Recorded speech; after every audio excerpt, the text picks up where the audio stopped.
How to read a balance sheet like a professional forensic accountant. Most people look at a balance sheet and see numbers, assets, liabilities, equity. But a professional accountant sees something completely different. They see a story.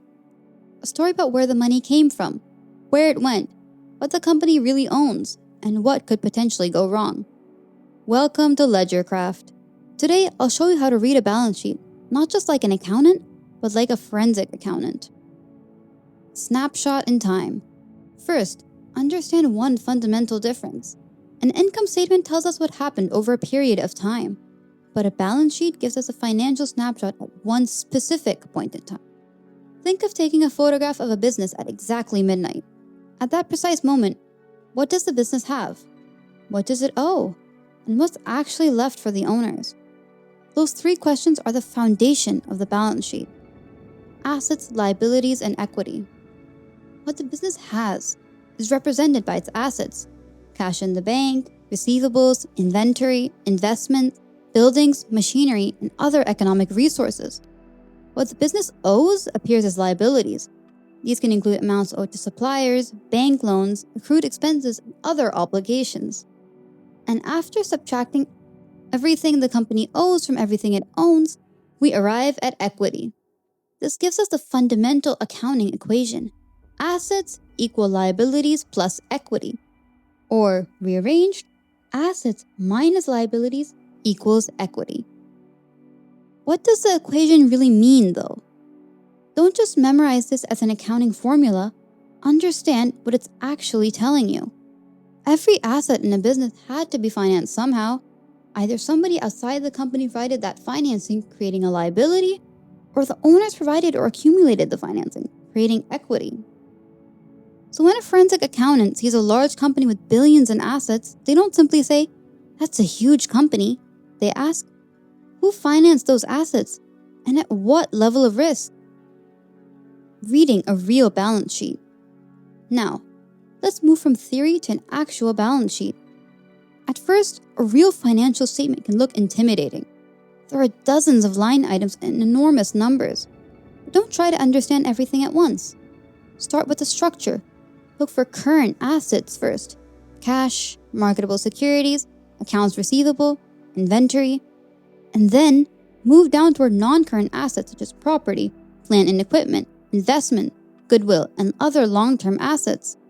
You're building a picture of where the company's resources are actually sitting. Liquidity. Assets aren't equal. And here's where professional analysis begins. Not every dollar of assets is equally useful. $1 million of cash is not economically identical to $1 million of inventory. Cash can be used immediately. Receivables must first be collected. Inventory must first be sold.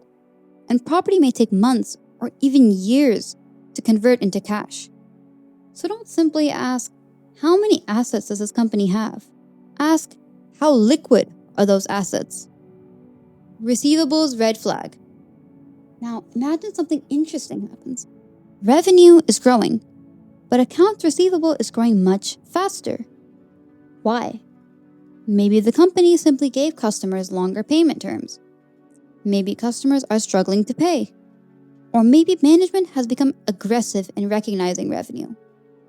At the same time, if receivables keep climbing while cash begins falling, that's something worth investigating. Notice the wording? Investigating. A red flag doesn't prove fraud. It tells us where to ask the next question. Inventory and asset quality. The same forensic thinking applies to inventory. Suppose sales grow by 10% while inventory grows by 50%. Why is so much inventory accumulating? Maybe management expects future demand, but maybe the company is producing goods that customers simply aren't buying. And with long-term assets, we need another question. Is the accounting value still economically realistic? Buildings, equipment, and technology age. Assets can become obsolete. That's why depreciation and impairment matter. Book value is not automatically market value. Liabilities and timing. Now, turn to liabilities. Again, don't only focus on the total amount. Focus on timing. Current liabilities generally need to be settled relatively soon. Long-term liabilities give the company more time. And this creates one of the most important principles in balance sheet analysis. Liquidity has to meet urgency.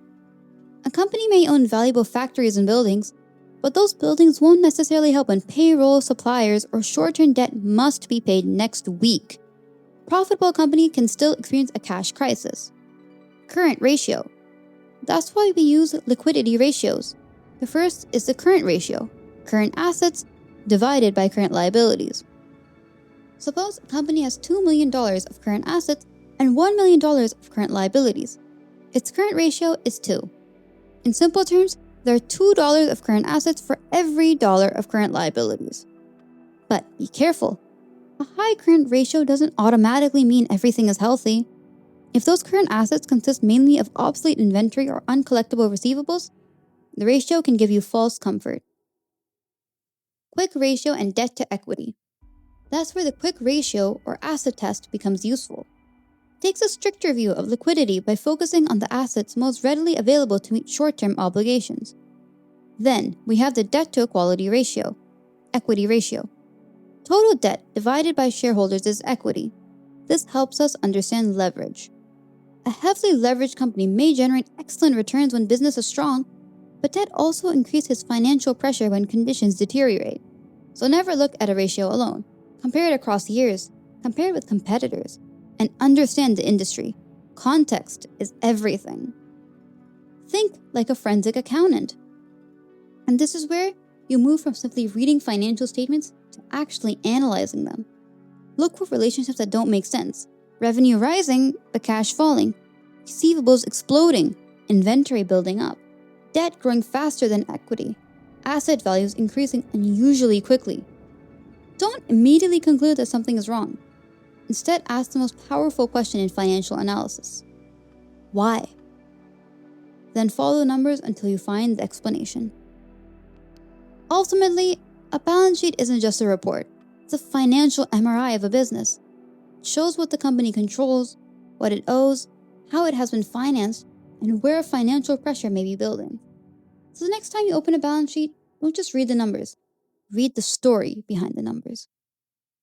If you found this video useful, please like, share, and subscribe to LedgerCraft for more practical videos on accounting, finance, and financial analysis. Thank you for watching, and I'll see you in the next one.